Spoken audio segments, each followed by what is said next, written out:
Good morning students. काफ़ी दिन हो गए हैं ऑर्गेनिक पढ़े हुए।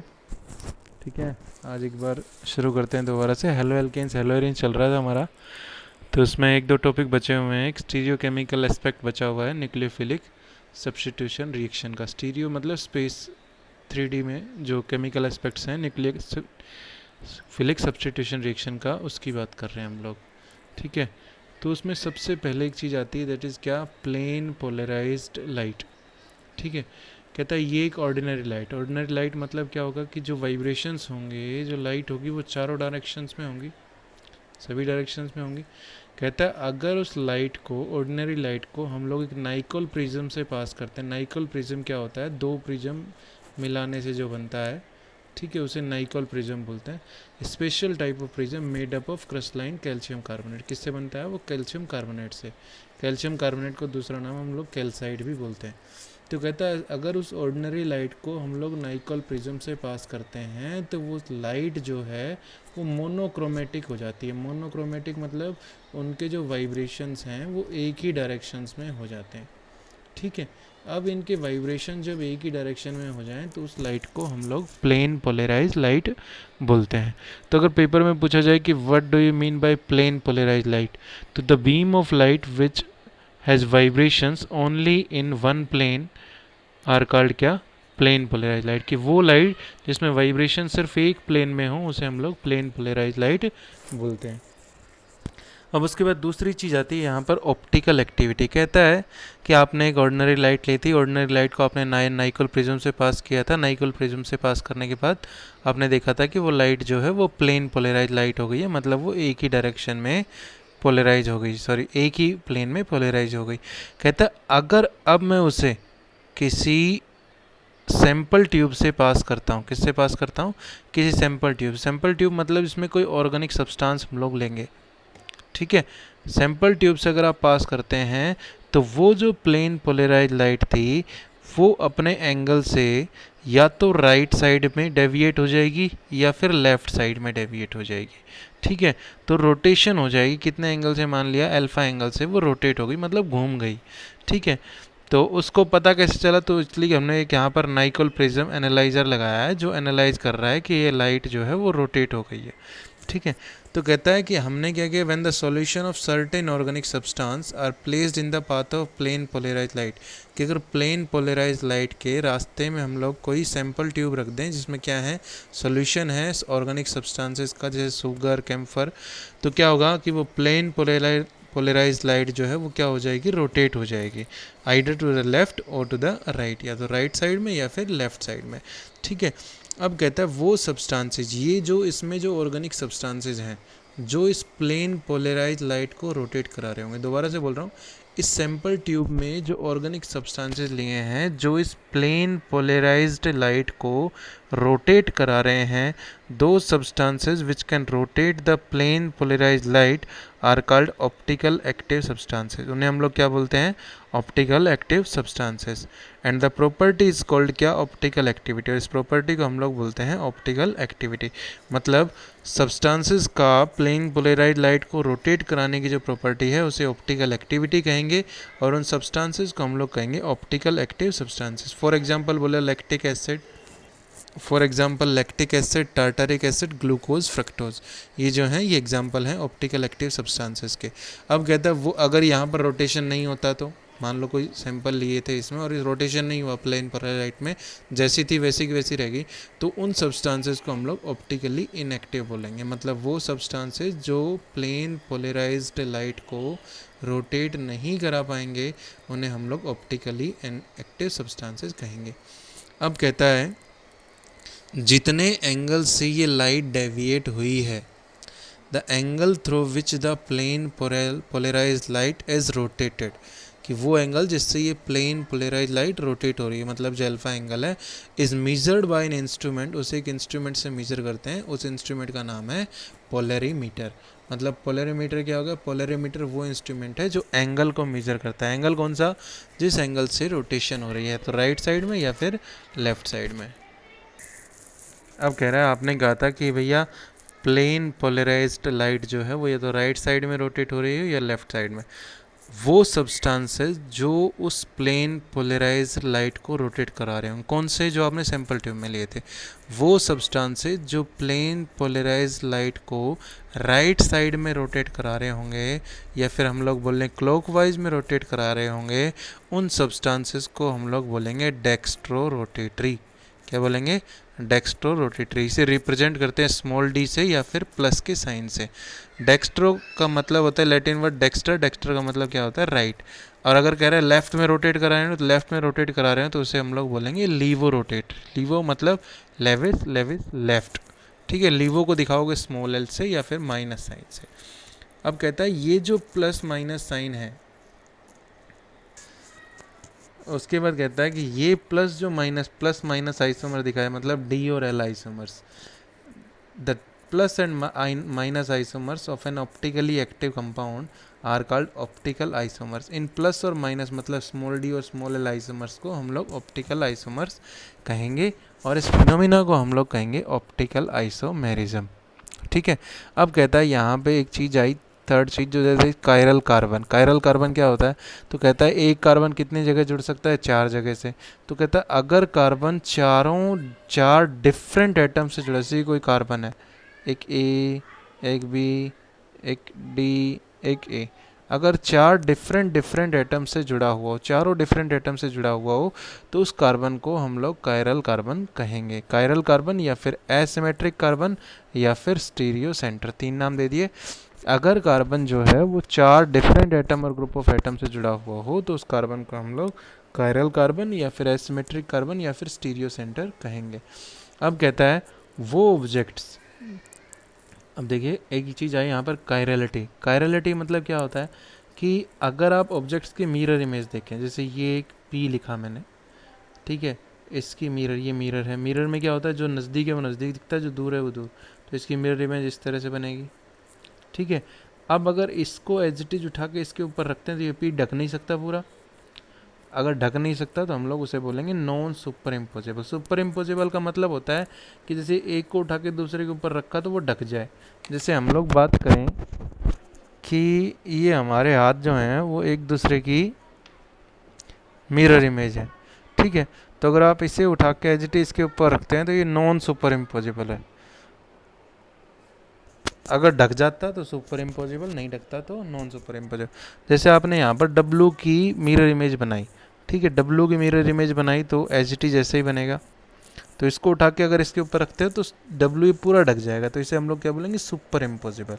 जैसे कि ये बनाया, ठीक है, इसको बनाने के बाद हमने क्या देखा, इसकी मिरर इमेज बनाई तो सेम ऐसी ही बन रही है, ऐसी मिरर इमेज बनी, तो इसको उठा के अगर इस एच टी इसके ऊपर रखते हो तो वो सुपर इम्पोजेबल। जैसे बी बनाया, ठीक है, तो बी की अगर मिरर इमेज बनाते हैं तो इस तरह से बनेगी। इसको उठा के एज इट इज इसके ऊपर रखोगे तो ढकेगा नहीं, that is non super imposable. तो वो सब्सटेंसेस जिनकी non superimposable mirror image हो, मतलब नॉन सुपर इम्पोजेबल मतलब ढक ना सके उसको, तो वो सब ऑब्जेक्ट जिनकी non superimposable mirror image हो, उन सब्सटेंसेस को हम लोग कहेंगे कायरल। क्या कहेंगे? Chiral. And the property is said to be chirality.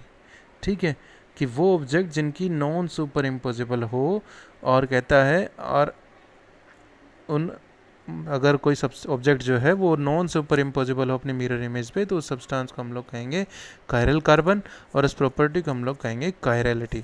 अब कहता है वो ऑब्जेक्ट जिनकी सुपर इम्पोजेबल हो, तो सुपर इम्पोजेबल वाले को क्या बोलेंगे? अकायरल। क्या बोलेंगे?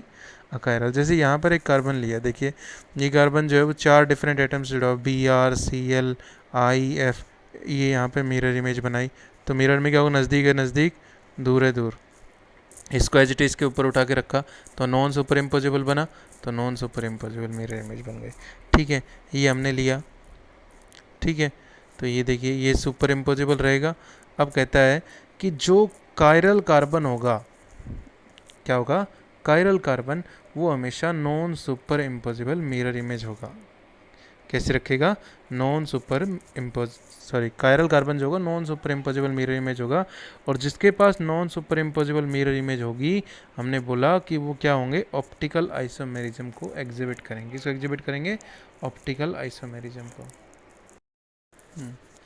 अब उसके बाद कहता है कुछ नोट है, क्या है कि कायरल कार्बन जो है वो कभी भी अपनी मिरर इमेज पर सुपर इम्पोजिबल नहीं होगा। एक chiral carbon can not be super impose on it's mirror image.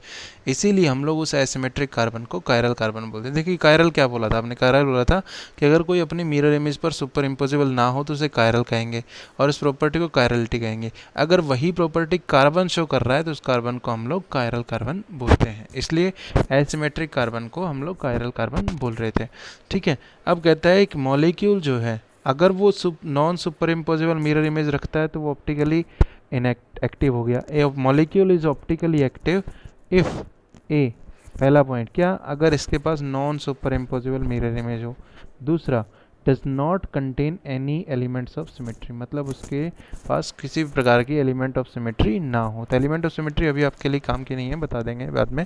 ठीक है, उसके बाद बोला गया ऑप्टिकल आइसोमर्स। कि ऑप्टिकल आइसोमर्स क्या होते हैं, तो वो compound which resemble in their chemical and most physical property, जो केमिकल और मोस्टली फिजिकल प्रॉपर्टीज में क्या हो, सेम हो compounds, but differ in their behaviour towards plane polarised light. लेकिन प्लेन पोलराइज्ड लाइट की तरफ उनका डिफर जो बिहेवियर है वो अलग अलग हो। बिहेवियर अलग अलग कैसे, एक अगर राइट साइड में रोटेट कर रहा है, दूसरा लेफ्ट साइड में रोटेट कर रहा होगा, तो उसे हम लोग ऑप्टिकल आइसोमर्स कहते हैं। ठीक है, तो ऑप्टिकल आइसोमर्स क्या बोला हमने कि जिनकी फिजिकल और केमिकल प्रॉपर्टीज मोस्टली क्या हो, सेम हो, बट उनका प्लेन पोलराइज लाइट की तरफ बिहेवियर जो है वो क्या हो, अलग हो। वो मैंने बता दिया क्या, या तो एक राइट साइड में रोटेट कर रहा होगा, दूसरा लेफ्ट साइड में रोटेट कर रहा होगा। एक होता है स्पेसिफिक रोटेशन, तो स्पेसिफिक रोटेशन आपके सिलेबस में नहीं है ये। स्पेसिफिक रोटेशन क्या formula, alpha D T equals to alpha observe upon में सी इंटू एल। अब अल्फा क्या है, दैट इज स्पेसिफिक रोटेशन जो बोल रहा है। अल्फा ऑब्जर्व क्या है, एंगल ऑफ रोटेशन, मतलब कितने एंगल पे रोटेट हुआ है। C is the concentration of solution, C मतलब जो आपने सॉल्यूशन सैंपल ट्यूब लिया था उसमें सॉल्यूशन, और एल जो है लेंथ ऑफ ट्यूब, मतलब उस सैंपल ट्यूब की लेंथ कितनी है। ठीक है, उसके बाद एक चीज़ आती है दैट इज इनेंशियोमर्स। इनेंशियोमर्स में क्या कहता है कि वो optical isomers which are non superimposable mirror image of each other, जिनकी मिरर इमेज क्या हो, नॉन सुपर इम्पोजिबल हो, उन्हें हम लोग इनेंशियोमर्स बोलते हैं।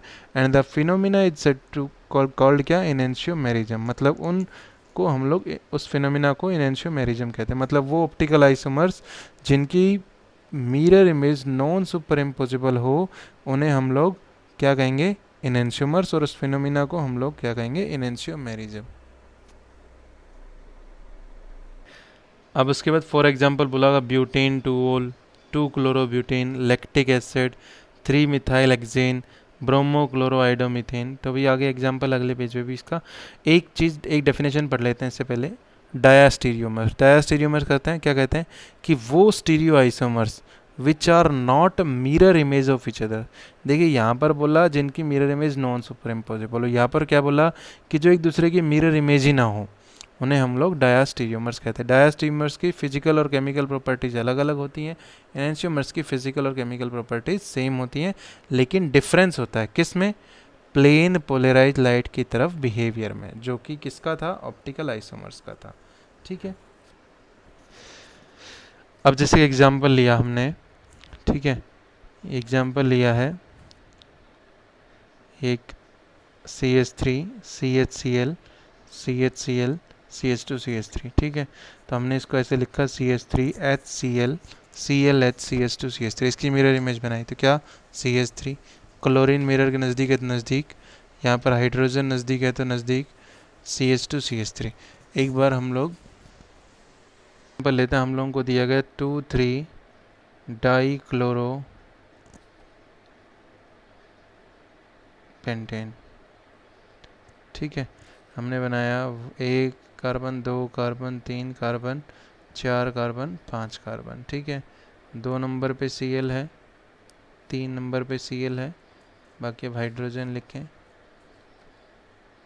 तो देखिए सबसे पहले हम लोग बात करें, क्या ये कार्बन कायरल कार्बन है। देखिए इसमें कितने हाइड्रोजन जुड़े हुए, 3 तो हाइड्रोजन ही हो गए, सेम हो गए तो ये कायरल कार्बन नहीं होगा। इसकी बात करें तो एक साइड हाइड्रोजन, एक साइड Cl, एक साइड CH3, एक साइड ये पूरा मॉलिक्यूल, तो ये कार्बन कायरल कार्बन है। इस कार्बन की बात करें तो इस कार्बन में एक साइड Cl, एक साइड H, एक साइड ये मॉलिक्यूल, एक साइड ये मॉलिक्यूल, तो ये कार्बन भी कायरल कार्बन है, ठीक है। और इस कार्बन की बात करें 2 सेम हो गए तो नहीं है कायरल, ये इसमें 3 सेम हो गए तो नहीं है कायरल, ठीक है। अब इसको लिखा हमने, क्या किया, CH3C, अब HCl जुड़ा हुआ था तो मैंने क्या कर दिया, पहले HCl, फिर पहले मैंने अपोजिट डायरेक्शन में ले लिया ClH, फिर लास्ट में क्या है CH2CH3। अब अगर इसकी मिरर इमेज बनाते हैं तो क्या हुआ, CH3 Cl H H Cl CH2 CH3, ये इधर लिखना है, वैसे कोई दिक्कत नहीं है, ठीक है, फर्स्ट सेकेंड। अब मैं क्या करता हूँ, एक स्ट्रक्चर और बनाता हूँ इसका।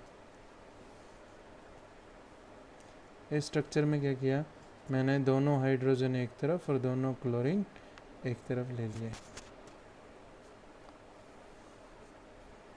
ये mirror CH3 Cl H Cl H CH2 CH3, इनको नाम दिया 1 2 3 4, ठीक है। अब अब देखो, ये पहला कार्बन, ये पहले की मिरर, फर्स्ट एंड सेकंड की बात करें तो फर्स्ट एंड सेकंड की मिरर इमेज क्या एक दूसरे के सुपर इम्पोजिबल है? इसको उठा के एच इसके ऊपर रखोगे, ढक पाओगे? नहीं ढक पाओगे, non super imposable.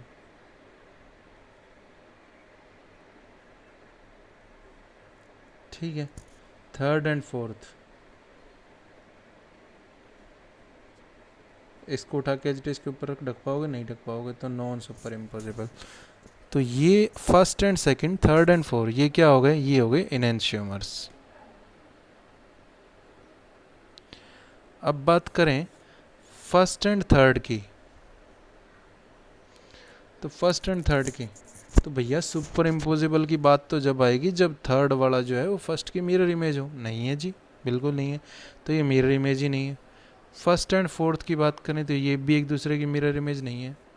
Second and third की बात करें तो ये भी एक दूसरे की मिरर इमेज नहीं है। सेकंड एंड फोर्थ की बात करें तो ये भी एक दूसरे की मिरर इमेज नहीं है। तो ये सब क्या हो गए? डायास्टीरियोमर्स। तो एक दूसरे की जो मिरर इमेज ना हो उन्हें हम लोग डायास्टीरियोमर्स बोलेंगे, और जो एक दूसरे की मिरर इमेज हो और नॉन सुपर इम्पोजिबल हो उसे हम लोग बोलेंगे इनएंशियोमर्स। ठीक है, एग्जाम्पल हम लोगों ने टार्टरिक एसिड का लिखा हुआ है यहाँ पर, तो एक बार ये आप देखना फिर बताना मेरे को। अब एक चीज़ यहाँ पर आती है मीजो कंपाउंड। मीजो कंपाउंड क्या कहता है कि वो मॉलिक्यूल, द मॉलिक्यूल कंटेनिंग 2 और मोर कायरल सेंटर्स, वो मॉलिक्यूल जिसमें 2 या 2 से ज़्यादा कायरल कार्बन होंगे, कायरल सेंटर होंगे या कायरल कार्बन होंगे, but possessing achiral molecule structure, लेकिन नेट जो निकलेगा वो उनका अकायरल मॉलिक्यूलर स्ट्रक्चर निकलेगा। ड्यू टू किस रीजन के कारण? Plane of symmetry. Plane of symmetry मतलब क्या होता है कि अगर हम लोग कोई इमेजनरी प्लेन पास करें और 2 हिस्सों में बांट दें उसको, दो, जैसे कोई ऑब्जेक्ट है उसमें से एक प्लेन पास किया, प्लेन में पास करने के बाद 2 हिस्सों में बांटने के बाद अगर वो एक दूसरे की मिरर इमेज बनते हैं तो वो क्या है? प्लेन ऑफ सिमेट्री है। ठीक है, तो अगर कोई सब्सटेंस जिसके पास 2 या 2 से ज़्यादा कायरल सेंटर हो लेकिन नेट जो है अकायरल मॉलिक्यूलर स्ट्रक्चर निकले, क्यों? क्योंकि उसमें प्लेन ऑफ सिमेट्री होगी। क्योंकि देखिए आपने कहा था कायरल कब होगा? कायरल होगा कि भैया 4 अलग अलग जगह से जुड़ा हुआ हो, नॉन सुपर इम्पोजिबल हो और उसमें सिमेट्री ना हो। ठीक है, are called meso compound, they are called optically inactive. ये कैसे बनेंगे? Optically inactive. Plane of symmetry बता दिया, कोई imaginary plane which divides the full molecule into 2 halves which are mirror image of. जैसे आप टार्टरिक एसिड का, इसको भी अगर आप डिवाइड करके देखोगे तो देखिए ये हिस्सा इस हिस्से की मिरर इमेज नहीं बनता है, ये हिस्सा इस हिस्से की मिरर इमेज नहीं बनता है, मतलब ये दोनों मीजो कंपाउंड नहीं है। अब अगर ऐसे इनको डिवाइड करें, देखिए ये हिस्सा, ये जो नीचे वाला हिस्सा है ये ऊपर वाले हिस्से की क्या है? मिरर इमेज है। ये नीचे वाला हिस्सा ऊपर वाले हिस्से की क्या है? Mirror image. तो थर्ड एंड फोर्थ क्या है? मीजो कंपाउंड्स है। फॉर एग्जांपल यहाँ पर लिखा हुआ मीजो टार्टरिक एसिड, या फिर ऊपर जब आप देखें, जो हमने ऊपर एग्जांपल लिया था 2,3 डाइक्लोरो पेंटेन का, तो वहाँ पर आप देखेंगे तो वहाँ पर भी ये देखिए एक दूसरे की मिरर इमेज है। तो ये दोनों थर्ड एंड फोर्थ जो हैं वो क्या हो गए? मीजो कंपाउंड भी, एनेंशियोमर्स भी हैं और क्या है? Meso compound. लेकिन मीजो कंपाउंड के लिए कंडीशन क्या है कि कायरल सेंटर जो हैं वो 2 या 2 से ज़्यादा होने चाहिए। अब उसके बाद आता है रेसिमिक मिक्सचर। देखिए आपने अभी डी और एल के बारे में बात कर रहे थे, डेक्स्ट्रो, रोटेटरी, लीव और, तो डी और एल आइसोमर को अगर हम लोग बराबर अमाउंट में एक दूसरे के साथ मिक्स करते हैं तो उसे हम लोग बोलते हैं रेसिमिक मिक्सचर। रेसिमिक मिक्सचर क्या होगा? When equal amount of D और L isomers are mix together then it is said to be racemic mixture. Racemic mixture जो है वो ऑलवेज ऑप्टिकली इनएक्टिव होगा। क्यों होगा? क्योंकि देखिए एक राइट साइड में रोटेट करा रहा है, एक लेफ्ट में, तो दोनों की रोटेशन क्या हो जाएगी? कैंसिल हो जाएगी, मतलब एक प्लस एक माइनस, तो कैंसिल हो गया, कैंसिल हो गया, तो उस मिक्सचर को हम लोग क्या बोलते हैं? Racemic mixture. और ऑप्टिकली कैसा होगा? इनएक्टिव। अब कहता है वो प्रोसेस जिसकी अभी हमने बोला था कि डी और एल को अगर बराबर अमाउंट में मिलाते हैं तो उसे हम लोग बोलते हैं रेसिमिक मिक्सचर, और वो प्रोसेस जिसके द्वारा डी और एल को एक दूसरे के साथ मिलाया जाता है उस प्रोसेस को हम लोग बोलते हैं रेसिमाइजेशन। ठीक है, उसके बाद बोला कि सेपरेशन जो है डी और एल आइसोमर की रेसिमिक मिक्सचर से इज कॉल्ड ए रिजोल्यूशन।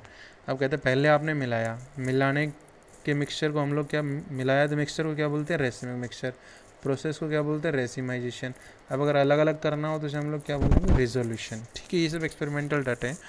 उसके बाद बोला कि रिटेंशन। रिटेंशन क्या? कि if in an optically active molecule, कि अगर कोई ऑप्टिकली एक्टिव मॉलिक्यूल है, the relative arrangement of atoms around a chiral centre remain same before and after the reaction. कि अगर कायरल सेंटर के अराउंड एटम्स का अरेंजमेंट जो है वो रिएक्शन से पहले और रिएक्शन के बाद क्या रहे? सेम रहे, तो उसे हम लोग रिटेंशन ऑफ कॉन्फ़िगरेशन बोलते हैं। जैसे हम लोग बोलेंगे ये अरेंजमेंट दे रखा था आपको, आपने क्या किया? सब्सटीट्यूशन रिएक्शन, क्योंकि न्यूक्लियोफिलिक सब्सटीट्यूशन के लिए पढ़ रहे हैं, एक्स को सब्सटीट्यूट कर रहा है, रिप्लेस कर रहा है, कौन कर रहा है? वाई। तो एक्स जगह पे कौन आके जुड़ गया? वाई। सेम साइड में जुड़ गया, जिस साइड अरेंजमेंट सेम रहा। तो अगर अरेंजमेंट सेम रहता है तो उसे बोलते हैं रिटेंशन। अब कहता है अगर अरेंजमेंट चेंज हो जाए, if the relative arrangement of in product is opposite to the reactant, मतलब अगर अपोजिट हो जाए, जैसे भैया हमने ये एक अरेंजमेंट लिया C2H5CH3X, ठीक है, तो यहाँ पर क्या हुआ? वाई ऐड हो रहा है एक्स को रिप्लेस करके, तो सेम साइड हुआ, that is retention of configuration. Opposite side हो गया तो उसे क्या बोलोगे? Inversion of configuration. अब कहता है अगर एक डेक्स्ट्रो है तो एक क्या है? लीव। एक डी आइसोमर है, एक क्या है? एल। तो अगर इन दोनों को मिलाते हो, जैसे यहाँ पर क्या बना कि ए और बी का मिक्सचर, सब रिएक्शन में नहीं पढ़ते हो कि मिक्सचर बन गया, ठीक है, जैसे ऑर्थो और पैरा का मिक्सचर बन गया। तो यहाँ पर मान लीजिए अगर ए और बी का मिक्सचर बनता है, तो ए और बी का मिक्सचर अगर बनता है तो उसे हम लोग बोलेंगे रेसिमाइजेशन। क्या बोलेंगे? रेसिमाइजेशन। और उस मिक्सचर क्या बोलेंगे? Racemic mixture. जैसे एक क्वेश्चन आया कि identify chiral and achiral molecule in each of the following pair of compounds. जैसे ये मॉलिक्यूल दिए गए ए बी सी, इसमें हर एक में दो दो दे रखे हैं। अब देखो इसमें कार्बन CH3 से जुड़ा हुआ है, Br जुड़ा हुआ है, OH से जुड़ा हुआ है, अच्छा चारों डिफरेंट है, इसमें दो सेम हो गए, तो ये कायरल नहीं होगा, ये कायरल होगा।